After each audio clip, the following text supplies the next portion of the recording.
नमस्कार। माननीय अध्यक्ष महोदय जी, आज आपने मुझे इस सभा में बोलने का मौका दिया, इसके लिए मैं आपकी बहुत बहुत आभारी हूँ। सबसे पहले जो सुरक्षाकर्मी, जो जवान अफसर 13 दिसंबर को संसद की सुरक्षा के लिए शहीद हुए, उनके प्रति मैं श्रद्धांजलि व्यक्त करना चाहती हूँ। महोदय, हजारों साल पुरानी हमारी देश की, धर्म की एक पुरानी परंपरा रही है।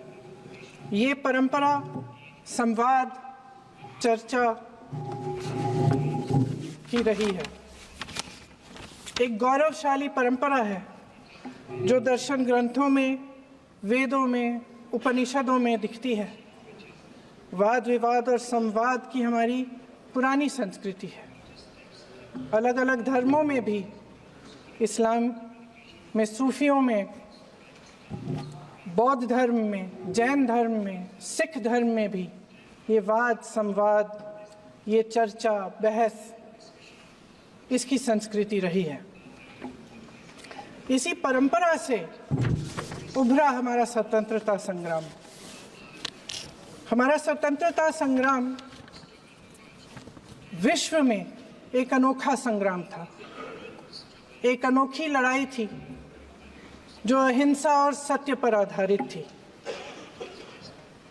ये वाद संवाद की जो परंपरा है, इसको इस संग्राम ने आगे कैसे बढ़ाया? क्योंकि ये जो संग्राम था, ये जो लड़ाई थी हमारी आज़ादी के लिए, एक बेहद लोकतांत्रिक लड़ाई थी।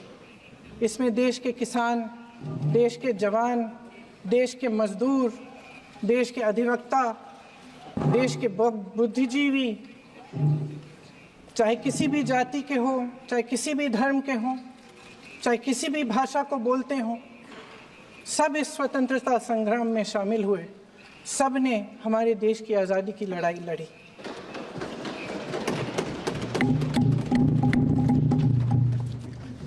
और उसी आज़ादी की लड़ाई से एक आवाज़ उभरी जो हमारी देश की आवाज़ थी।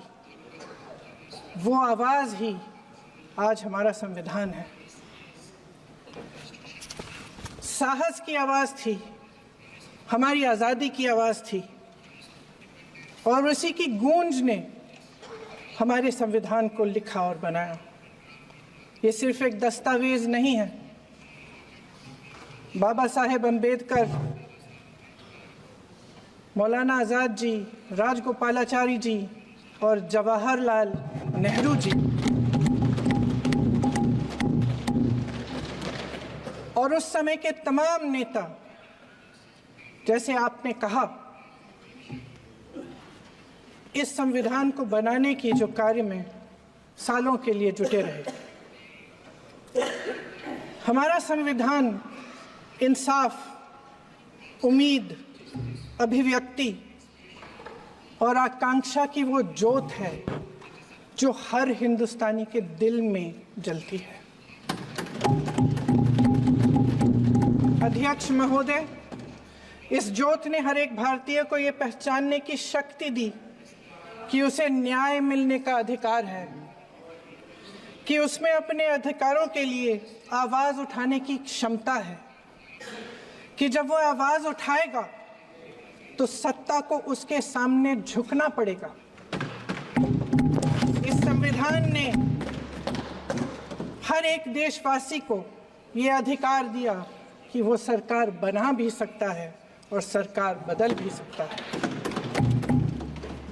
ये ज्योत जो हर हिंदुस्तानी के दिल में जलती है, उसने हर हिंदुस्तानी को ये विश्वास दिया कि देश की संपत्ति में, देश की दौलत में, संसाधनों में उसका भी हिस्सा है, कि उसे एक सुरक्षित भविष्य की उम्मीद का अधिकार है, कि देश बनाने में भी उसकी भागीदारी है। उम्मीद और आशा की ये ज्योत मैंने देश के कोने कोने में खुद देखी है। उन्नाव में मैं एक रेप पीड़िता के घर गई। उसे जलाकर मार डाला था। वो शायद 20-21 साल की होगी। हम सबके बच्चे हैं। हम सोच सकते हैं कि अगर हमारी बेटी के साथ बार बार बलात्कार हुआ और फिर जब वो अपनी लड़ाई लड़ने के लिए गई तो उसको जलाकर मार डाला गया होता तो हम पर क्या बीतती। मैं उस बच्ची के पिता से मिली। उसके खेत जलाए गए थे, उसके भाइयों को पीटा गया था, उसके पिता को बाहर से घर के बाहर घसीट कर मारा गया था। उस पिता ने मुझे बताया कि बेटी, मुझे न्याय चाहिए। मेरी बेटी अपने एफआईआर को दर्ज करने के लिए जब जिले में गई तो उसको मना किया गया। अगले जिले में जाना पड़ा उसे। वो रोज सुबह 6 बजे उठकर तैयार होकर अकेली अपने मुकदमे को लड़ने के लिए अगले जिले में ट्रेन से जाती थी। उसके पिता ने मुझे कहा कि मैंने उससे कहा, बेटी अकेले मत जाओ, छोड़ दो ये लड़ाई।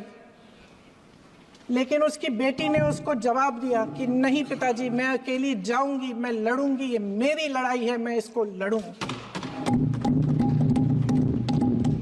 ये लड़ने की क्षमता, ये हिम्मत उस लड़की को और करोड़ों भारत की नारियों को हमारे संविधान ने दी। आगरा में मैं अरुण वाल्मीकि के घर गई। अरुण वाल्मीकि पुलिस स्टेशन में काम करता था, सफाई का काम करता था। आप सोच सकते हैं हमारी तरह उसका भी परिवार था। नई नई शादी हुई थी, 2-3 महीनों का बच्चा था। पुलिस स्टेशन में चोरी हो गई। चोरी का इल्जाम उस पर लगाया गया। उसके पूरे परिवार को उठाकर पुलिस स्टेशन में ले गए। आप हंस रहे हैं, लेकिन ये गंभीर बात है। और क्या गंभीर बात। शर्म करो, शर्म। अरुण वाल्मीकि को पीट पीट के मार डाला। उसकी बीवी को पीटा, उसके पिता के नाखून निकाले, उसके पूरे परिवार को पीटा गया।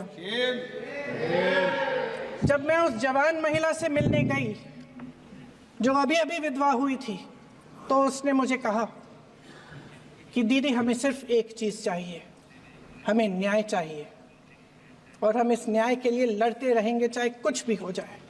ये हिम्मत उस महिला को हमारे संविधान ने दी।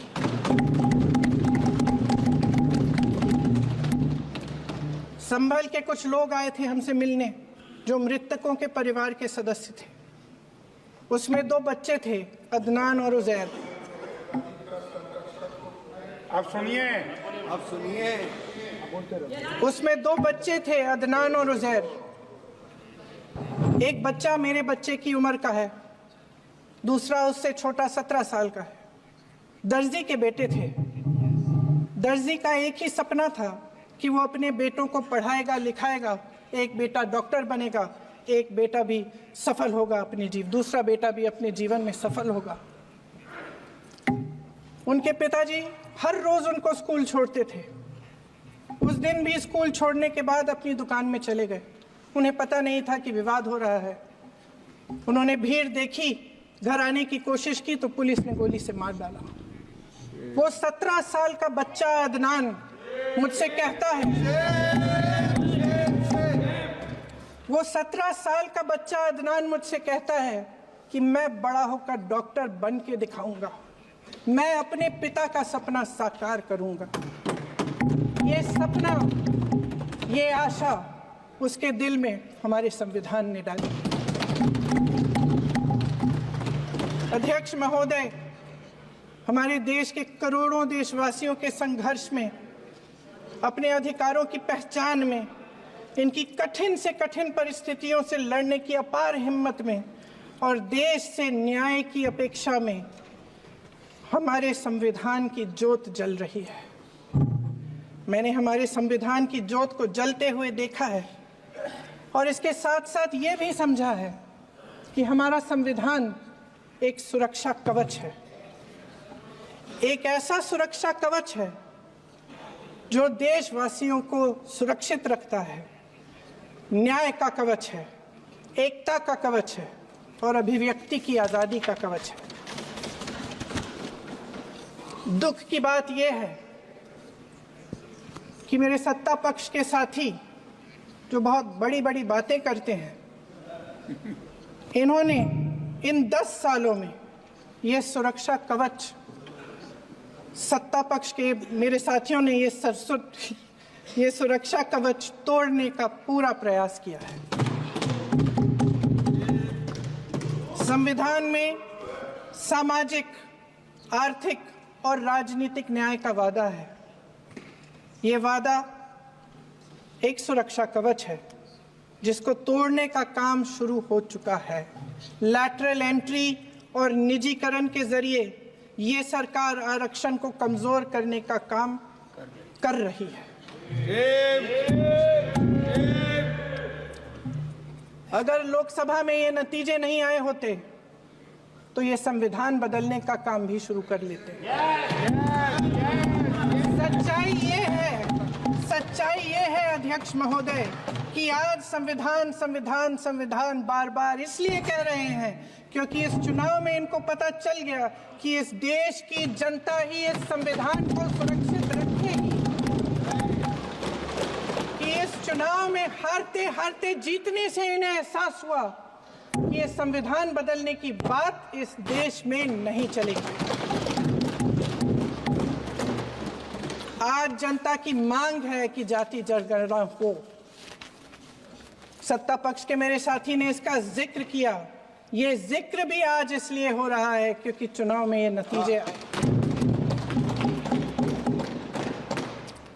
ये जाति जनगणना इसलिए जरूरी है ताकि हमें पता चले कि किसकी क्या स्थिति है और नीतियां उस हिसाब से बने।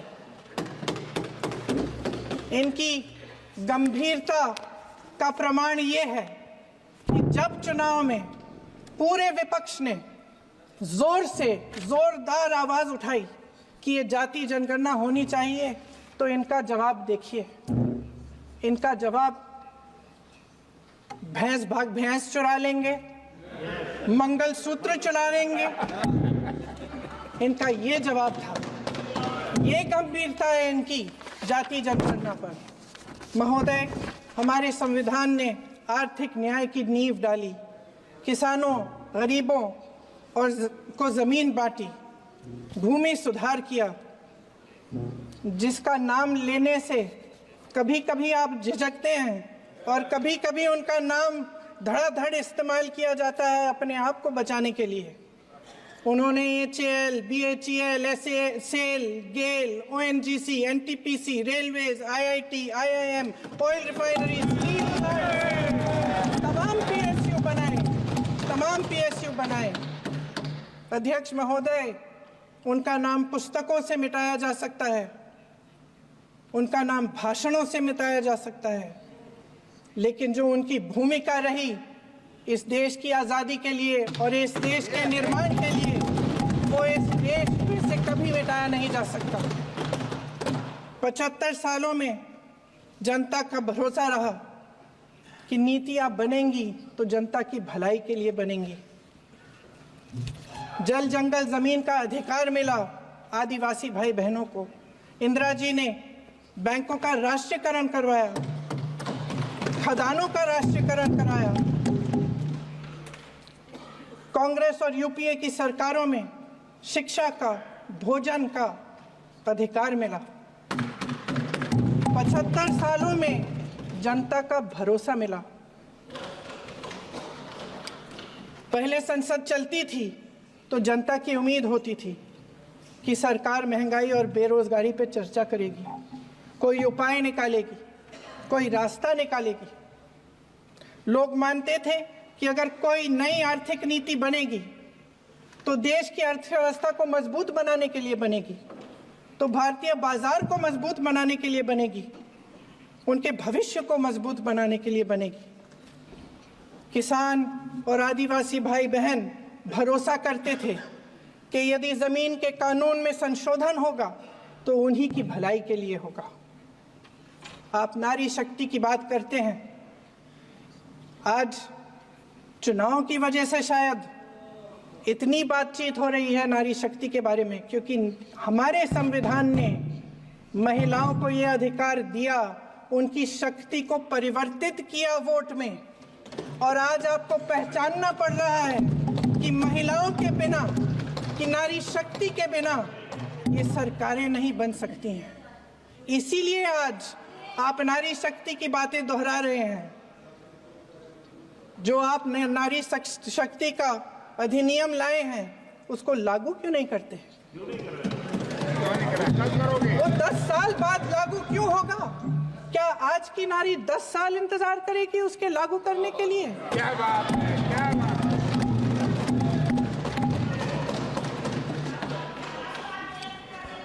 आज संसद में बैठे हुए सत्ता पक्ष के मेरे साथी ज्यादा से ज्यादा अतीत की बातें करते हैं। 1921 में क्या हुआ, कब हुआ, नेहरू जी ने क्या किया। अरे वर्तमान की बात करिए, देश को बताइए आप क्या कर रहे हैं, आपकी जिम्मेदारी क्या है? कि सारी जिम्मेदारी जवाहरलाल नेहरू की है। अध्यक्ष महोदय जी, ये सरकार आर्थिक न्याय का सुरक्षा कवच तोड़ रही है। आज संसद में बैठी ये सरकार बेरोजगारी और महंगाई से जूझ रही हमारी जनता को क्या राहत दे रही है? कृषि के कानून भी बड़े बड़े उद्योगपतियों के लिए बन रहे हैं। सही एमएसपी को छोड़िए, डीएपी तक नहीं मिल रहा है।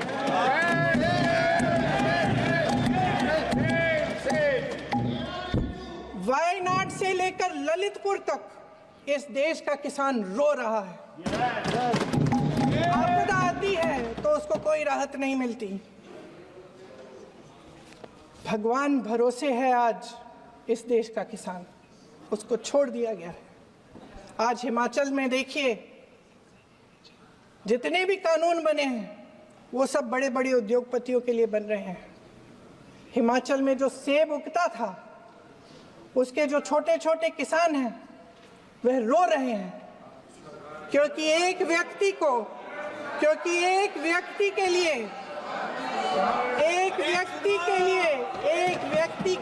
सब कुछ बदला जा रहा है। सुनने की हिम्मत रखो।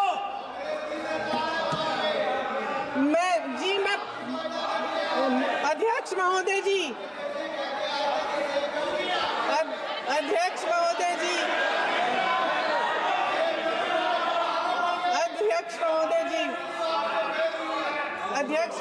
जी, अडानी जी को सारे कोल्ड स्टोरेज प्रदेश की सरकार ने नहीं दिए।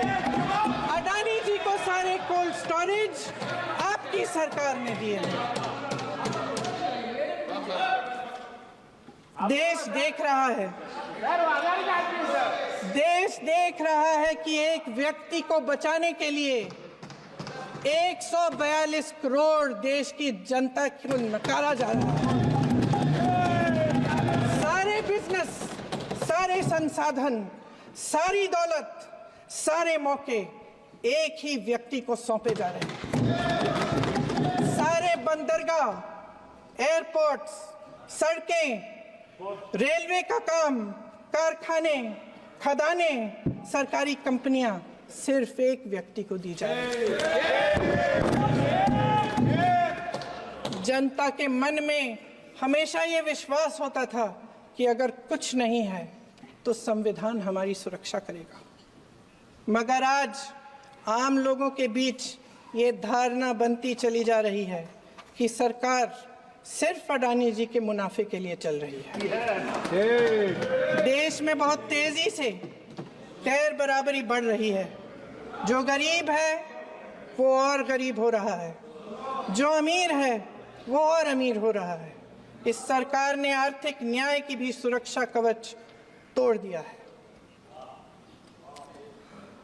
राजनीतिक न्याय की जब बात होती है, मेरे सत्ता पक्ष के साथी आज खड़े हुए और तमाम गिनती करने लग गए कि ऐसा हुआ वैसा हुआ, 1975 में जो हुआ। तो सीख लीजिए ना, आप भी सीख लीजिए। आप भी अपनी गलतियों के लिए माफी मांग लीजिए। आप भी बैलेट पे चुनाव कर लीजिए। दूध का दूध पानी का पानी हो जाएगा। आप राजनीतिक न्याय की बात करते हैं, सरकारों को पैसों के बल पर गिरा देते हैं।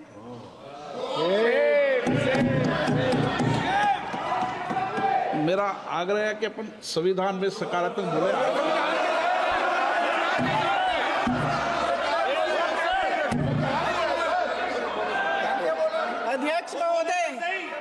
अध्यक्ष महोदय, सत्ता पक्ष के हमारे साथी ने एक उदाहरण दिया उत्तर प्रदेश की सरकार का, तो मैं भी एक उदाहरण दे देती हूँ महाराष्ट्र की सरकार का। मैं भी एक उदाहरण दे देती हूँ हिमाचल की सरकार को तोड़ने की कोशिश किसने की, पैसों के बल पे की, गोवा की सरकार।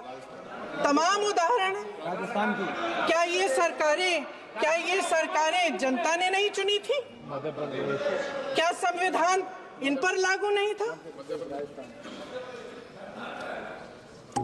पूरी देश की जनता जानती है कि इनका हंसती है, जानती है कि इनके यहाँ तो वॉशिंग मशीन है।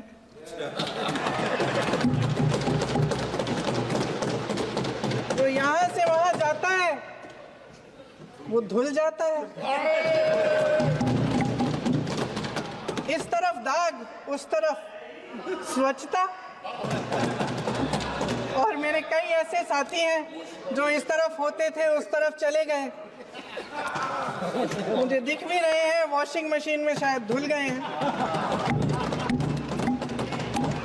अध्यक्ष महोदय, जहां भाईचारा और अपनापन होता था, जहां हमारे संविधान ने एकता का सुरक्षा कवच दिया था, वहां शक और घृणा के बीज बोए जा रहे हैं। एकता का सुरक्षा कवच तोड़ा जा रहा है।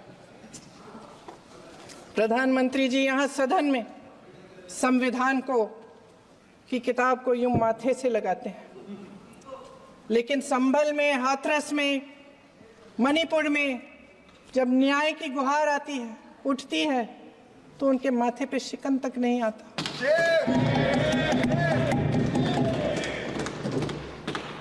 शायद समझ नहीं पाए हैं कि भारत का संविधान संघ का विधान नहीं है।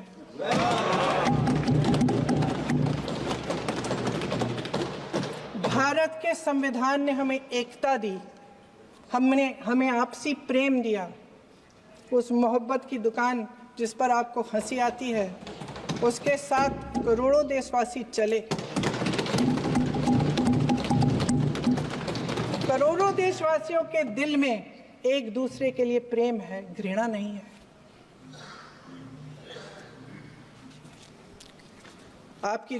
इनकी जो विभाजनकारी नीतियां हैं, उसका नतीजा हम रोज देखते हैं।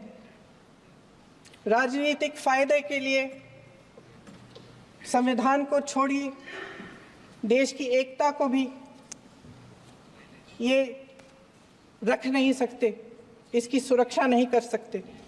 हमने संभल में देखा, मणिपुर में देखा।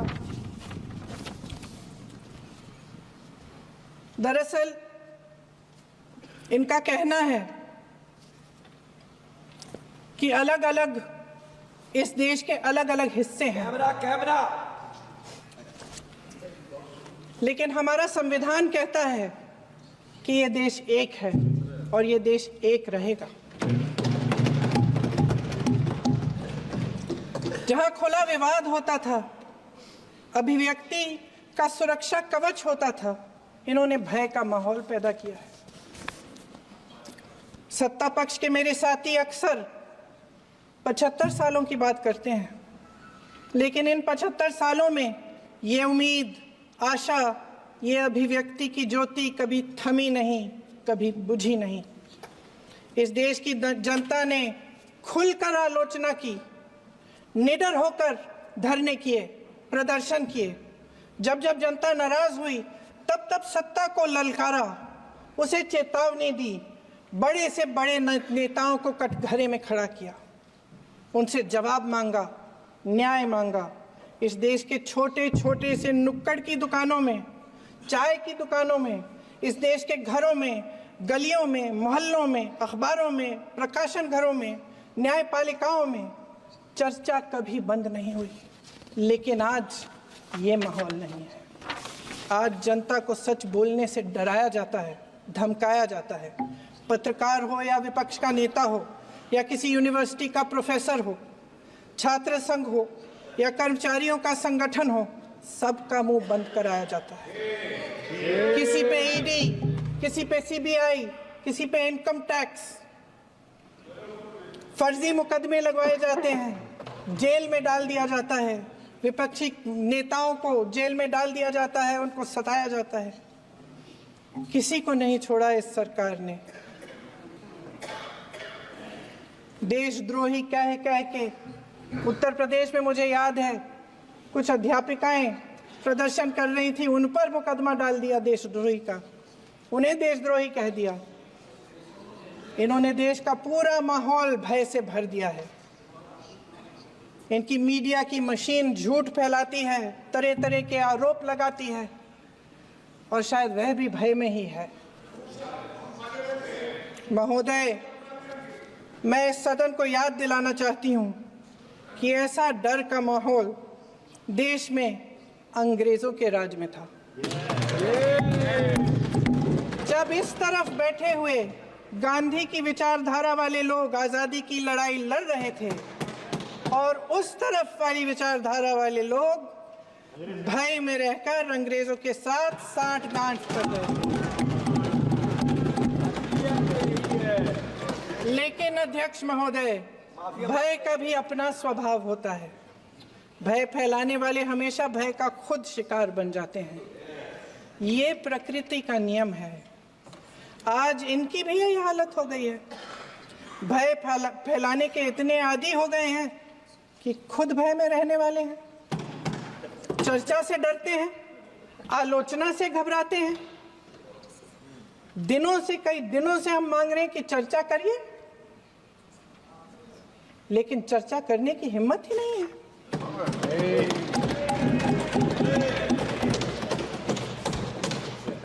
एक कहानी होती थी अध्यक्ष महोदय, शायद बचपन में आपने भी सुनी होगी।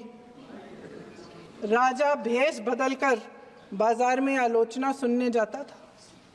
ये सुनने जाता था कि प्रजा मेरे बारे में क्या कह रही है, मैं सही रास्ते पे चल रहा हूं कि नहीं। लेकिन आज का राजा, भेष तो बदलते हैं आज के राजा, शौक तो है उनको भेष बदलने का, लेकिन न जनता के बीच जाने की हिम्मत है और न आलोचना सुनने की।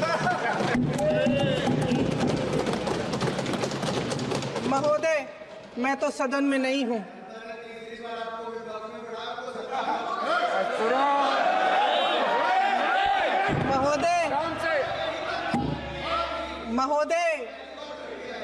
महोदय, जनता में बहुत विवेक है, ये सही है।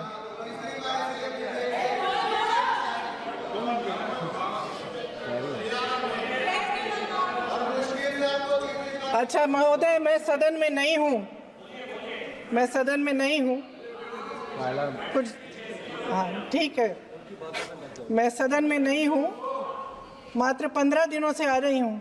लेकिन मुझे ताज्जुब होता है कि इन 15 दिनों में इतनी बड़े इश्यूज हैं, इतनी बड़ी बातें हैं। प्रधानमंत्री जी मात्र एक दिन के लिए, शायद 10 मिनट के लिए दिखे हैं सब।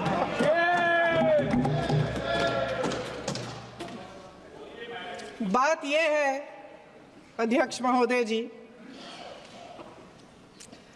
कि ये देश भय से नहीं, साहस और संघर्ष से बना है। इसको बनाने वाले देश के किसान, जवान, देश के करोड़ों मजदूर और गरीब जनता है। संविधान इनको साहस देता है। मेहनती मिडिल क्लास है।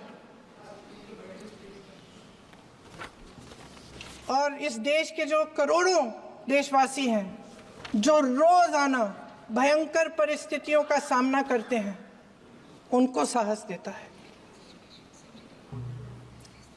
वायनाड में जो आपदा आई, उसमें एक छोटा लड़का था 17 साल का। 6 घंटों के लिए उसने अपनी माँ को बचाने की कोशिश की। 6 घंटों के लिए आप सोच सकते हैं कि अगर नदी की धारा बह रही है, नाराज है, आप अपनी माँ को पकड़े हो, 6 घंटों के लिए पकड़े रखते हो कि मेरी माँ बच जाएगी, और अंत में वो माँ भी बह जाती है। उस लड़के का साहस, उन महिलाओं का साहस जो पीड़ित हैं लेकिन फिर भी अपनी लड़ाई लड़ रहे हैं, उन संभल के बच्चों का साहस जिनके पिताजी अभी अभी गुजर गए लेकिन फिर भी उनके सपनों को साकार करने की हिम्मत है, उनका साहस है, वो साहस इस संविधान ने दिया है।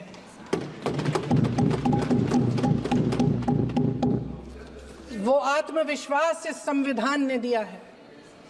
ये देश भय से नहीं चल सकता, ये देश साहस से ही चलेगा। भय की भी सीमा होती है, और जब वो सीमा पार हो जाती है, जब किसी को इतना दबाया जाता है कि उसको लगने लगता है कि अब मेरे पास खोने के लिए कुछ नहीं है, तब उसमें एक ऐसी शक्ति पैदा होती है जिसके सामने कोई कायर खड़ा नहीं हो सकता। ये देश कायरों के हाथों में ज्यादा देर तक कभी नहीं रहा है। ये देश उठेगा, ये देश लड़ेगा, सत्य मांगेगा, सत्यमेव जयते। जय हिंद।